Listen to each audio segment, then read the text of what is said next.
सबसे पहला चीज तो हमें समझना है कि today I have to cover the resistance to theory. May I know is it visible? जो शीट है आपको विजिबल है? ब्लर तो नहीं नजर आ रहा है? You can just drop message.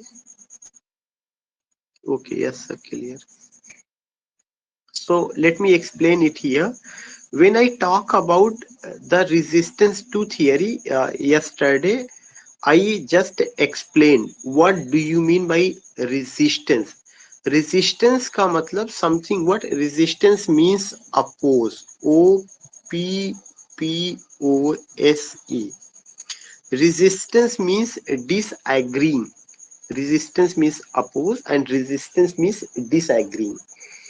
I just want to make one thing very clear कि जब आप बात करते हैं द रेजिस्टेंस टू थियरी, तो जो पॉल दी मैन है, पॉल दी मैन का ये जो लेक्चर है या इनका जो थियरी है, ये क्या करते हैं, he is a post structuralist theorist, not a structuralist.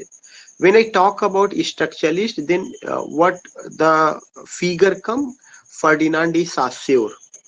और फर्डिनांड डी सास्योर का क्या कॉन्सेप्ट था? Things can't be understood in isolation, they have to be seen in the context of the larger structure to get the meaning. वहां पे meaning को ये होता था कि अगर हमें कोई भी पीस ऑफ लिटरेचर है, उसकी मीनिंग अगर हमें समझना है या हम उसकी मीनिंग को अगर हमें सही से प्राप्त करना है, तो हमें क्या करना है? हमें जो है जा करके एक स्ट्रक्चर बनाना पड़ेगा, एक structure, then we will be able to understand. तो यहाँ पे उन्होंने बताया कि attempts to pin down truth in language, ये जो पॉल दी मान है, उन्होंने कहा कि अगर हम ये कोशिश करते हैं कि लैंग्वेज से हम ट्रूथ की खोज करें या एक ऐसा मीनिंग की खोज करें जो सत्य हो, जो सार्वभौमिक हो, तो वह इम्पॉसिबल टास्क है. पहला पॉइंट है कि उन्होंने बताया कि लैंग्वेज में कभी भी ऐसा मीनिंग नहीं पाई जा सकती है जो स्टेबल हो, जो कि अब ये कह दिया जाए कि यही उसका ऑप्शन नहीं, उसके आगे भी बहुत सारा चीज बच. So attempts to pin down, what attempts to pin down? Attempts to pin down truth in language. किसमें जो है? ट्रूथ इन लैंग्वेज में अगर आप कुछ करना चाहते हैं तो यह आपका इम्पॉसिबल टास्क है. क्यों? उन्होंने कहा जो लैंग्वेज होता है यह क्या होता है? फिगुरेटिव होता है. लैंग्वेज क्या होता है? मेटाफोरिक होता है. लैंग्वेज आपका क्या होता है? रेट्रिक होता है. लैंग्वेज रेट्रिक होगा, मेटाफोरिक होगा, उसका कभी भी एक मीनिंग नहीं निकल सकता है. उसका मीनिंग कभी भी रेफरेंशियल कॉन्टेक्स्ट में या डिक्शनरी मीनिंग तक सीमित नहीं होता है. उसका अपना बियॉन्ड मीनिंग भी होता है. तो अगर आप ये बात करेंगे तो आपको यहाँ पे कौन नजर आते हैं? हमें तुरंत हमारे मन में एक विचार आता है लेकर के, किसको? जो है आई.ए. रिचर्ड्स को. आई.ए. रिचर्ड्स ने बताया था कि there are two types of language, denotative, connotative. Denotative वो लैंग्वेज जो डिक्शनरी मीनिंग है, कनोटेटिव वो है that refer something else. So denotative and connotative, these two meanings, yeah, these two words are very important. So the resistance to theory जो है, यह एक ऐसा थियरी है जहाँ पे एक अटेम्प्ट है, attempt to pin down truth in language. ये आपका कैसा टास्क है? इम्पॉसिबल टास्क है. Attempt to pin down truth in language is an impossible task. दूसरा इंपॉर्टेंट चीज क्या है? The man views language as unreliable. उन्होंने कहा जो लैंग्वेज है किसी भी पीस ऑफ लिटरेचर का, चाहे वो पोइट्री का होगा, चाहे वो जो है ड्रामा का होगा, वो जो लैंग्वेज होता है वो अनरिलायबल होता है. No one can, you can say कि trust, no one can trust just getting language या की लैंग्वेज इससे जो है मीनिंग मिल जाएगा. मीनिंग के आप करीब तो पहुंच सकते हैं, ने कहा है. तो पॉल दी मान का कुछ चीजें हैं जो हमें ध्यान में रखना है कि लैंग्वेज अनरिलायबल है. लैंग्वेज आपका क्या है? उसमें ट्रूथ इन लैंग्वेज एक इम्पॉसिबल टास्क है. आगे वो कहते हैं कि language is unreliable because of the rhetorical and figural component. इसमें जो लैंग्वेज होता है लिटरेचर का, उसमें फिगरल और रेट्रिकल कंपोनेंट होता है, और वो कभी भी आपको एक मीनिंग नहीं दे सकता। फॉर एग्जाम्पल के लिए, अगर आप यही कहते हैं कि life is a tale told by an idiot, जीवन एक ऐसी कहानी है जो किसी मूर्ख ने गढ़ी हुई है, तो here we find what rhetoric, here we find figure of speech, कि ही टेल्स अबाउट लाइफ, कि लाइफ को गढ़ा गया, is a tale told by an idiot, या life is like a walking shadow, या एक और लाइन है कि the ploughman homewards plods is weary way, किसान थके हुए रास्ते से वापस आ रहे हैं, या आई स्लेप्ट इन अनरेस्टलेस पिलो, मैं बेचैन तकिए पर सोया। तो ये हम सबको पता है कि जो मैं सो रहा हूँ, मैं तो सो रहा हूँ तकिए पर, बट द तकिया इज नॉट बेचैन। हु इज बेचैन? द स्लीपर इज बेचैन, may be Shamim, may be anyone who is just sleeping, just putting his head on that pillow. So we transfer the thing, हम चीजों को क्या करते हैं, ट्रांसफर कर सकते हैं। that is what, that is the metaphorical meaning as Jagriti is using the word. Yeah, that is what transferred epithet, that is the figurative language, figurative meaning. So what I want to tell you कि जो देरेदा ने कहा, या जो post structuralist theory और ने कहा कि वो चीजें क्या होती, मोर देन वन मीनिंग होता है। जब उसमें मोर देन वन मीनिंग होगा तो कोई भी उसका फाइनल मीनिंग या एकदम ट्रूथ मीनिंग या उसमें ट्रूथ निकाल लेना लैंग्वेज में, यह इम्पॉसिबल टास्क है। क्यों है? क्योंकि लैंग्वेज अनरिलायबल होता है। लैंग्वेज अनरिलायबल क्यों होता है? बिकॉज उसमें जो कंपोनेंट होते हैं वो रेट्रिकल हैं और फिगरल होते हैं। आगे उन्होंने कहा कि rhetoric continuously undermine the abstract system of grammar and logic. जहां पर भी रेटरिक होगा तो वह अंडरमाइन कर देता है। क्या, किसको अंडरमाइन कर देता है? Abstract system of grammar and logic को। रेटरिक जहां पे होगा वहां पे आप ग्रामर का, आपके दिमाग में कभी ग्रामर चल ही नहीं सकता है। आप अगर उसको ग्रामर के हिसाब से इंटरप्रेट करेंगे रेटरिक को, तो उसकी ब्यूटी को, you can't get the beauty of that language. अगर मैं कहूँ कि झिलमिल सितारों का आंगन होगा और क्या महकता क्या क्या समथिंग करके जो है, या इफ आई से द वर्ड की so many songs we see या we find in our day to day life की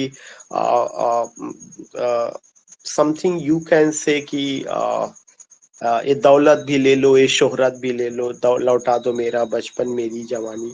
तो ये we know it very well कि the jawani will not come back, bachpana will not come back, but जब वो rhythm बजता है तो हम उसमें डूब जाते हैं। We become the part of that particular thing because due to the use of rhetoric. उस रेटरिक का यूज करने की वजह से, उस फिगर्स ऑफ स्पीच का यूज करने की वजह से वी क्रिएट समथिंग। और वो जो होता है एक अजीबो गरीब दुनिया होती है, वी बिलीव, और हम बहुत उसको ध्यान से सुनते हैं।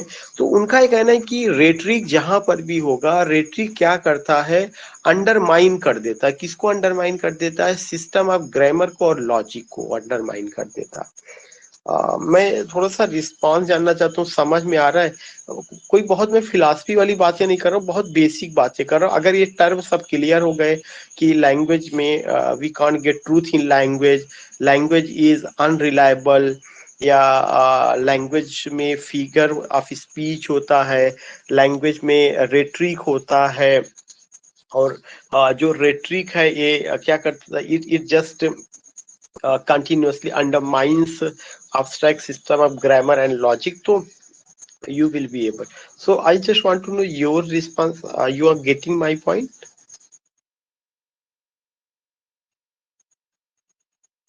Jagriti Singh, yes, utopia. Yeah, yeah. Okay, okay, okay. Good, good. So इतना चीज हमें ध्यान में रखना है। दूसरा नेक्स्ट पॉइंट है कि literature frankly admits the rhetoricity in it, thus it avoids the bad faith of other discourses, history and science। जो लिटरेचर है उसमें जो है क्या है कि वो रेट्रिसिटी को स्वीकार करता है। इसी वजह से वह जो दूसरे डिस्कोर्सेज है, दूसरे डिस्कोर्सेज कौन कौन से हैं? हिस्ट्री और साइंस का। हिस्ट्री और साइंस के डिस्कोर्स में उतना ज्यादा फिगरेटिव नहीं होगा, या उतना ज्यादा वहां पर रेट्रिसिटी का यूज नहीं होगा। वहां पे चीजें क्या होता है, वहां पे सर्वे मेथड हम अडॉप्ट करते हैं, वहां पे चीजें जो है एक्सपेरिमेंटल मेथड पे हैं, वहां पे चीजों को जो क्लियर आपको प्रेजेंट करना, कहना इफ फला king was born in that year, तो वो चीजें हैं, ठीक है, उसको हम वेरीफाई कर सकते हैं कुछ जगहों से। लेकिन वहां पे आपको उस तरह का लैंग्वेज नहीं देखने को मिलेगा जो साइंटिफिक होगा, जो हिस्टोरिकल अप्रोच का होता है। ये चीज ध्यान में रखना है। और फिर कह रहे हैं the discourse of traditional literary criticism and literary history also try to repress और डिनाई रेट्रिसिटी। जो लिटरेरी थियरी पहले का था और जो हमारा हिस्ट्री का अध्ययन करने का तरीका है, वो क्या करता है, वो चीजों को रिप्रेस करता है। किसको रिप्रेस करता है? रिप्रेस करता है या डिनाई करता है रेट्रिसिटी को। जब भी वो रेट्रिसिटी को डिनाई करेगा लैंग्वेज में या रिप्रेस करेगा, तभी क्या चीज आएगा, रेजिस्टेंस आएगा। मैंने जो है अभी I got an opportunity to deliver a lecture in state university of Allahabad before I go, same इसी टॉपिक पर। वहां पे कुंवर जी से भी मेरी मुलाकात हुई थी। मैंने एक चीज वहां पे बताया था कि अगर आप एक ट्रायंगल बनाइए और इस ट्रायंगल में ये बताइए कि दिस इज बुक, बुक आपका सेंटर में हो गया और बुक का एक आथर भी है, लेकिन इस बुक को रीडर रीड करता है, इस बुक को जो है क्रिटिसाइज करता है। Book means piece of literature. तो जब आप इस जो भी रीडर रीड कर रहा है, जो उसको क्रिटिसाइज कर रहा है, जो उसका मीनिंग निकलेगा, अगर आप रीडर को सेंटर में रख करके करेंगे तो रीडर रिस्पॉन्स क्रिटिसिज्म आप ले रहे हैं। अगर आप केवल बुक को सेंटर में रख करके बातें कर रहे हैं तो आप जो है किसकी बातें कर रहे हैं, टेक्सुअल क्रिटिसिज्म की बात करें। Because a book contains so many text, a book is not the product of a single mind, so many minds you find in that book, so many options, notions and ideas you see there। तीसरा चीज है कि अगर आप book को जो है author की लाइफ से देखते हैं तो आप बायोग्राफिकल क्रिटिसिज्म में जाने की कोशिश कर रहे हैं। अगर वो जो बुक होगा किसी टाइम में लिखा गया होगा, किसी सिचुएशन में लिखा गया होगा, तो टाइम सिचुएशन के फ्रेम में आप जा रहे हैं, तो आप हिस्टोरिसिज्म, न्यू हिस्टोरिसिज्म के हिसाब से उसमें मीनिंग देखने की कोशिश कर रहे हैं। केवल बुक को अगर आप ऑटोनॉमस ऑब्जेक्ट, ऑटोनॉमस इंटिटी मान ले तो न्यू क्रिटिसिज्म चला जा रहा है, जहाँ पे क्लोज रीडिंग वो भी मीनिंग दे रहा है। ये जितना थियरीज है, ये थियरीज आपस में टकराती हैं और ये क्या कहती हैं कि इस पे चलो, इस पे चलो, इस पे चलो, इस पे चलो, इसको करो, फिर फाइनली जाकर के हम क्या करते हैं, एक रेजिस्टेंस को डेवलप कर देते हैं। टेक्स्ट एक ही है लेकिन उसकी व्याख्या करने की थियरीज बहुत सारी हैं। सो इन थियरीज में भी जो अप्रोच, जो मेथड हम एडॉप्ट करते हैं, चाहे वो टेक्सुअल क्रिटिसिज्म हो, वो उन सब में आपस में रेजिस्टेंस है। तो द रेजिस्टेंस टू थियरी का मतलब कि एक थियरी दूसरी थियरी को रेजिस्ट करती है, डिसएग्री करती है, डिनाई करती है। अब जैसे हिस्टोरिकल अप्रोच वाला कभी भी लिटरेचर की रेट्रिसिटी को बात नहीं करेगा। हिस्टोरिकल साइंटिफिक अप्रोच वाला हमेशा लिटरेचर में के जो है क्या करेगा, उसको डिनाई करेगा, रिप्रेस करेगा। जब डिनाई रिप्रेस करेगा तो क्या होगा, रेजिस्टेंस हो। अगर लिटरेचर का कोई भी आदमी चला जाए, कोई लेक्चर डिलीवर करे, किसको डिलीवर करे, साइंस वाले को, तो साइंस वाले को वो चीजें उतना उसको एक्सेप्टेंस नहीं होगा, क्योंकि साइंटिस्ट अपनी थियरी को ही लेके चल रहा है। फिर एक पॉइंट आता है कि अगर ऐसी चीजें चलती हैं तो उन्होंने बताया कि एक ये पॉइंट है कि सिंस लिटरेचर और literary theory are not reliable sources of information, traditional attempts to connect the world and the book is a waste of time। ये एक बहुत इंपॉर्टेंट पॉइंट है। ये कहा गया, ये बातें आपको सीधे प्लेटो की ओर ले जाएगा कि जो लिटरेचर है या लिटरेरी थियरी है वो रिलायबल सोर्सेज नहीं होता। आप उससे उस तरह का इंफॉर्मेशन नहीं प्राप्त कर सकते हैं। The information which you can get through science, the information which you can collect through history. क्योंकि जो हिस्ट्री है that is the record of the events, chronological data.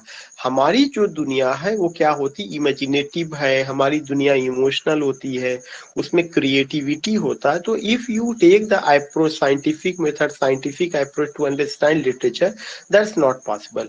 Literature या लिटरेरी थियरी वो क्या है, वो रिलायबल सोर्सेज नहीं है, किसके लिए नहीं, इंफॉर्मेशन के लिए नहीं है।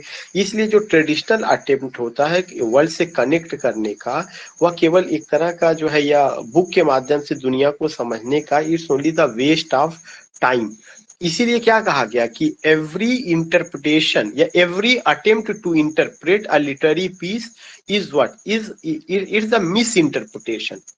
एवरी अटेम्प्ट, हर प्रयास, क्या करने का हर प्रयास, every attempt to interpret the text is an attempt to misinterpret the text. हर प्रयास जो हम करते हैं टेक्स्ट को समझने का, वह हमारा क्या मिस इंटरप्रिटेशन है, वह हमारा एक ऐसा प्रयास है जो हमें कंप्लीशन की ओर नहीं ले जाता। ये चीज हमें समझने की कोशिश करना है।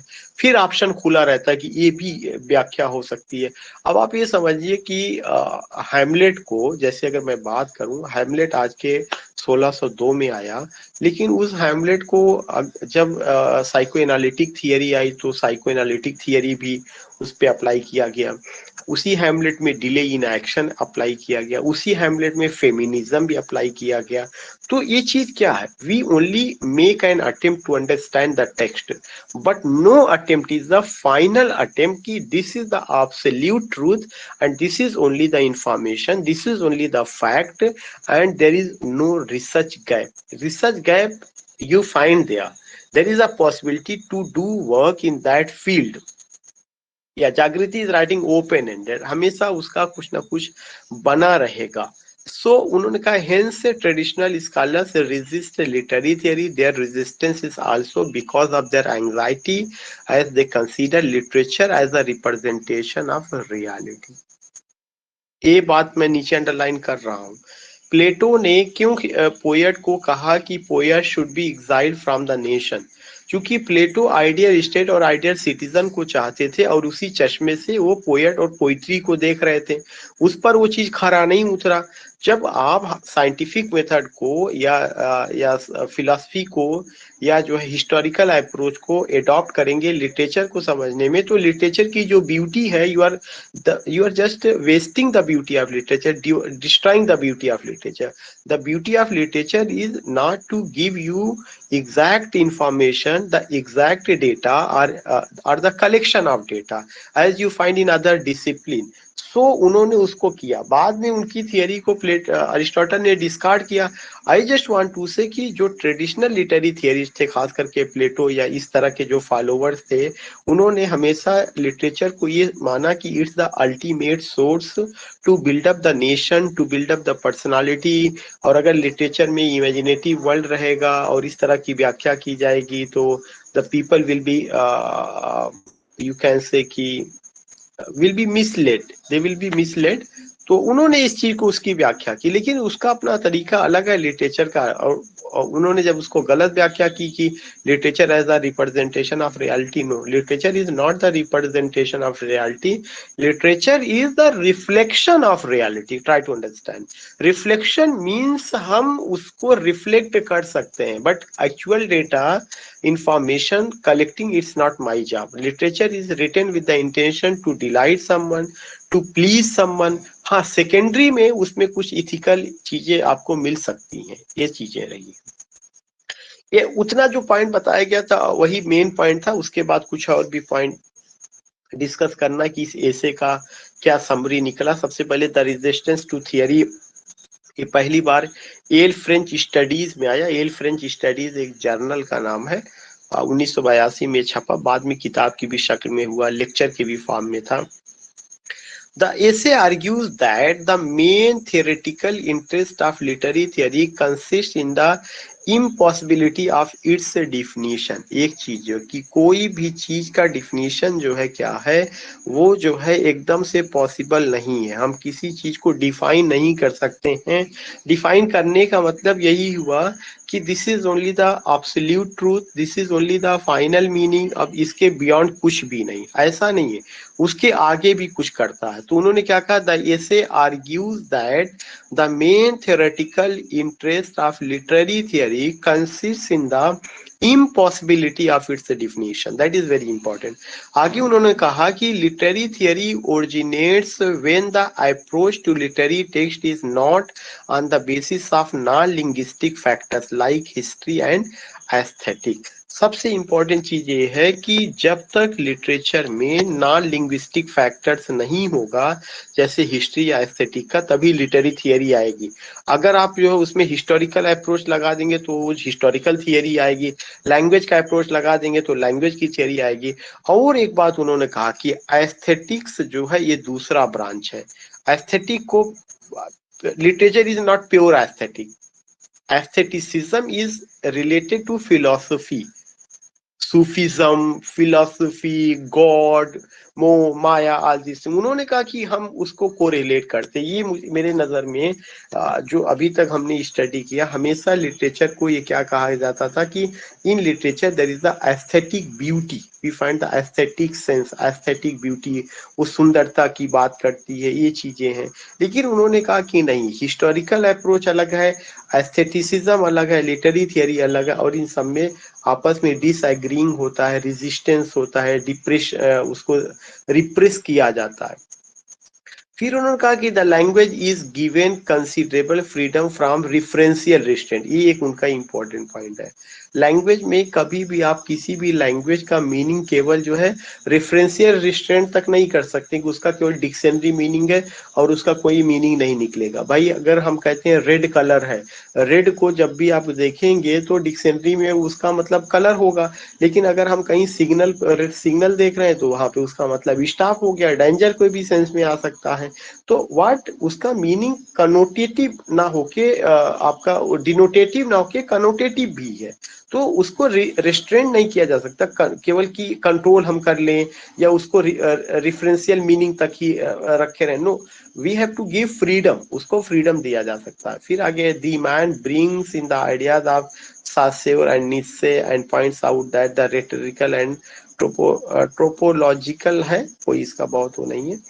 आगे अगर आप देखेंगे तो उन्होंने कहा कि dimension of language makes it un, हाँ उन्होंने कहा कि जो लैंग्वेज है या क्या होता है कि वो अनरिलायबल सोर्सेज होता है, उस पर बहुत ज़्यादा, अगर आप ये सोचिए कि लैंग्वेज से कम्युनिकेट करके आप सत्यता तक पहुंच सकें और ये सोचे कि यही आपको सब इंफॉर्मेशन दे देगा, तो नहीं, लैंग्वेज के अलावा बहुत सारी चीज़ें होती हैं, साइन है, जिससे व्हाट आई वांट टू से ट्राई टू अंडरस्टैंड कि लैंग्वेज के अलावा सिग्निफायर और सिग्निफाइड का जो कॉन्सेप्ट रहा है, जितना ज्यादा signifier is a language but the meaning we signifier gives या we try to understand that is signified, तो signified is more important that signifier, because signified में बहुत सारे ऑप्शंस हो जाते हैं, ए भी है, ए भी है, ए भी है, वहां पे एकदम ट्रूथ नहीं है।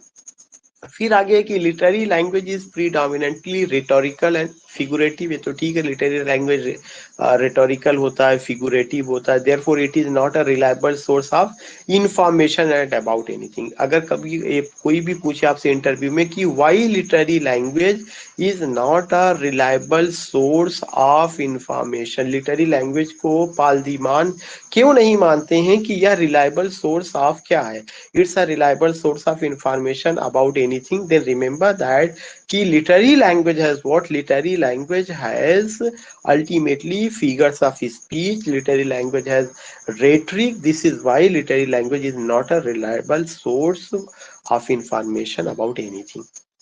फिर उसके बाद टर्म आता है लिटरेरी ने, हम सब लोगों ने रेन वेलेक का थियरी भी है, theory to literature, all this things we come to know, रेन लिटरेरीनेस की बात होती है। तो उन्होंने कहा कि literariness is no longer an aesthetic, अगर हम लिटरेरीनेस को एस्थेटिक मान लें तो यह गलत है। Literariness is another thing, aesthetic is another thing. Literariness का मतलब कि using of figurative language and rhetoric, but aesthetic का मतलब ये होता है कि the delight which we get through these thing, that is the aestheticism. Aesthetic का मतलब डिलाइट, लेकिन लिटरेरीनेस का मतलब कि using of figure of speech and वो, लेकिन लिटरेरीनेस को हम एस्थेटिसिज्म नहीं कह सकते। ये एक बेसिक पॉइंट आपको ध्यान में रखना या समझने की कोशिश करना। रेन वेलेक या रेन वेलेक, विक्टर शिकोविस्की या मैंने सिग्निफायर आपको बताया, सिग्निफाइड की सिग्निफायर लैंग्वेज है, सिग्निफाइड कॉन्सेप्ट है, तो आपने बहुत सुना है क्या सिग्निफायर, सिग्निफाइड का क्या है।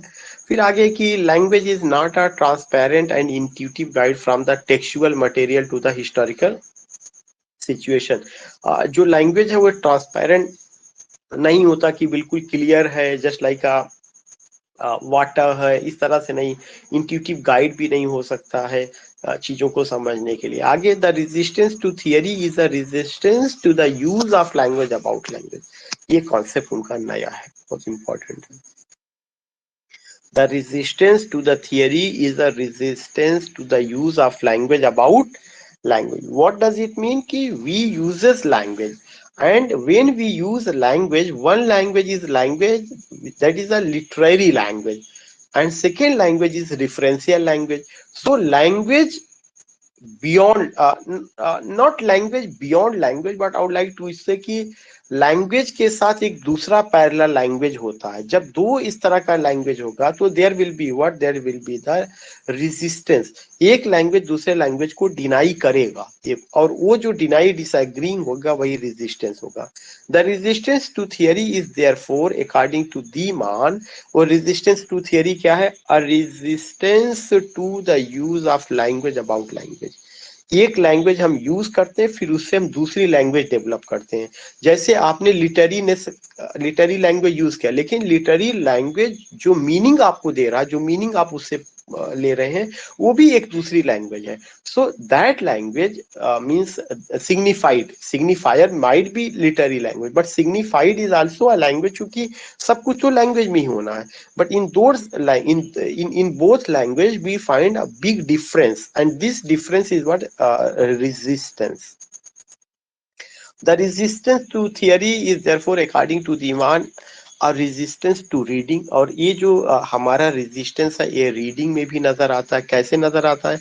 जैसे लैंग्वेज, एक लैंग्वेज के बाद दूसरा लैंग्वेज है वो डिसएग्रीइंग होगा, ऐसी रीडिंग में हम रीडिंग कर रहे हैं, पता चली उस रीडिंग में हमारा जो है क्या हो सकता है, वो सिंक्रोनिक भी हो रहा है, डाइक्रोनिक भी हो रहा है, डिकॉन्स्ट्रक्शन के रेफरेंस में अगर आप देखेंगे रिफरेंशियल भी हो रहा है, तमाम चीजें जो है डिफरेंस और डिफर का कॉन्सेप्ट उसमें देखेंगे। So we come to know कि जो रेजिस्टेंस है वो केवल लैंग्वेज का नहीं है, रेजिस्टेंस थियरी का है, रेजिस्टेंस रीडिंग का भी है। Nothing can overcome the resistance to theory since theory is itself this resistance. ये बात उन्होंने बहुत अच्छी कही है।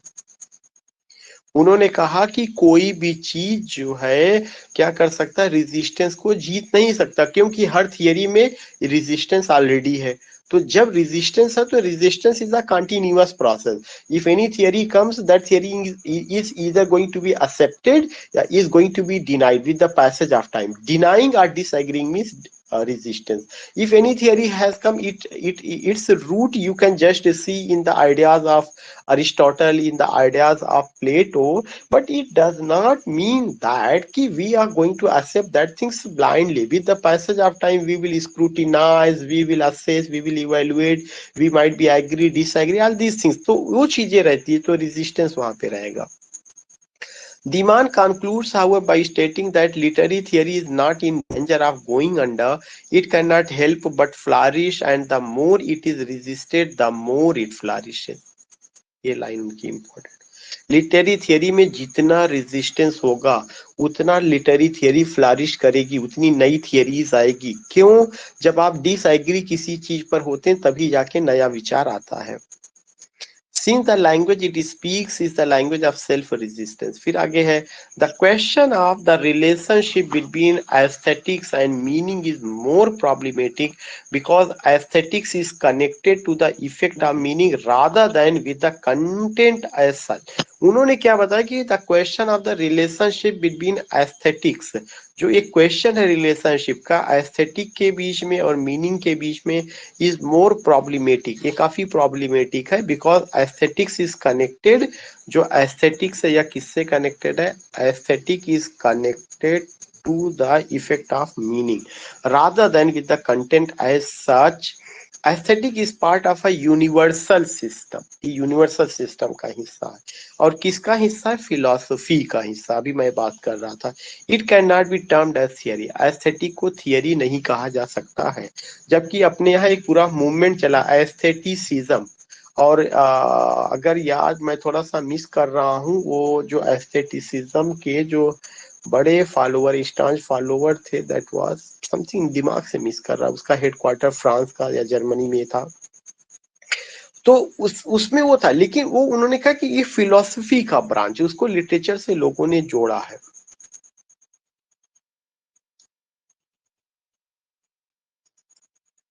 या फ्रांस में। Then we come to know what, we come to know कि he believes that contemporary literary theory is autonomous, it came from outside philosophy। उन्होंने कहा जो कंटेम्प्रेरी लिटरेरी थियरी या ऑटोनॉमस और या फिलोसफी से आया है। बाकी जैसे पहले की जो थियरी थी, चाहे प्लेटो की होगी चाहे अरिस्टोटल की होगी, वो सब किससे आई हुई? वो सब क्रिटिसिज्म की बात हो रही है। लेकिन जो कंटेम्प्रेरी थियरी स्ट्रक्चरलिज्म से या उसके बाद की जितनी चीजें आई हैं, उनका फिलॉसफी से बहुत कम लेना देना रहा है। हो सकता है देने वाला फिलॉसफर और देरेदा फिलॉसफी से प्रभावित हो सकते हैं, लेकिन ऐसा नहीं कि सब कुछ उन्होंने फिलॉसफी से ही लिया हुआ है। कुछ वर्ड है डबल बाइंड, अब इसमें बहुत आपको दिमाग नहीं लगाना है। The double bind is something that happens in the use of language, ये लैंग्वेज में होता है। Derrida argues that understanding of words depend upon other words. तो ये बात तो पहले से भी पता है कि एक वर्ड को अंडरस्टैंड करना है तो एक वर्ड आइसोलेट होकर के नहीं समझा जा सकता, उसकी अंडरस्टैंडिंग उसके नियरेस्ट वर्ड पर डिपेंड करती है। और ये बात स्ट्रक्चरलिज्म में भी था।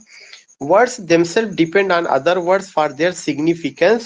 Thus, it is an endless chain of signifier. यही जो है depending of one word with the nearest word is what endless chain of signifiers, pointing to nothing beyond themselves.